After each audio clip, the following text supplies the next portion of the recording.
We're doing an introduction to straight ankle locks where we're just breaking it down into 4 parts. First of all, I want to be connected to the torso, so my left leg is under and my right leg is up on top of the hip.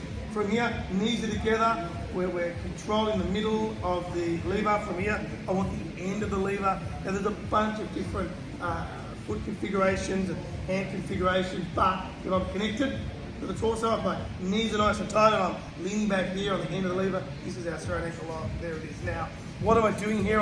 I'm blocking the end of the lever. I'm flexing the foot down. This is where the break should happen. But if we feel pain in any part, what do?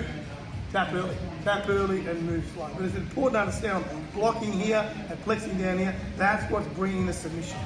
Now, part number 2, this is part 1. Just get used to doing it here. Now, I'm just using, I call it like a guillotine grip. I'm squeezing it all nice and tight. Part number 2 is I roll up to the side here. I'm just sucking this elbow back and I'm rolling in, letting gravity do the work. You see here this gap here, I'm leaning in and it's disappearing. I'm using that to get the submission. So anytime I roll off, I'm still connected to the torso, knees are nice and tight, and I'm coming down like this for the submission rolling in. Once again, there's a few different hand positions I can use. We're just going to start with this and then layer out our different hand positions. To understand what I need, it's important to realize what he needs to stop this submission.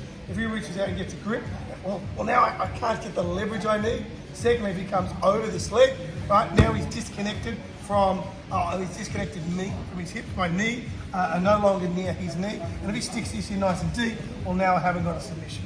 So these are all the things he can do to take away my attack, and it's important we understand this. A good grappler here will realise the footlock's gone and they can come up and get on top. So that's part 3.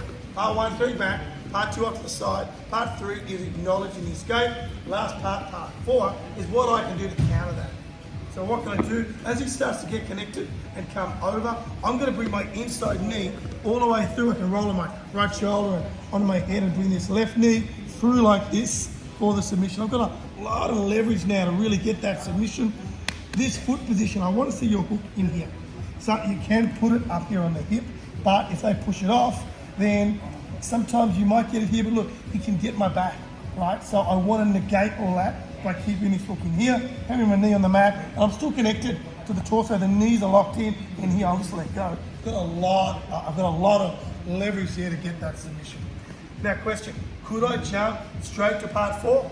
Yeah, I could. You can go straight to this once you get good at understanding how all of this works. But what's critical is that if it's not working, we can unpack the process. That's why I want us to start off. 1, just find the straight ankle lock. 2, coming off to the side and applying this side with pressure on. Number 3, he can start to escape and come through. Number 4, coming all the way through to finish like this. This is our basic intro to straight ankle locks. Remember it, culture of care. Tap early, move slow, look after one another. Where most injuries will happen, not from me doing something wrong, from this person just jumping around, going crazy. So please move slow, tap early. And if I'm here and I witness him jumping around a bit, let go. Have that discussion. We want to have a culture.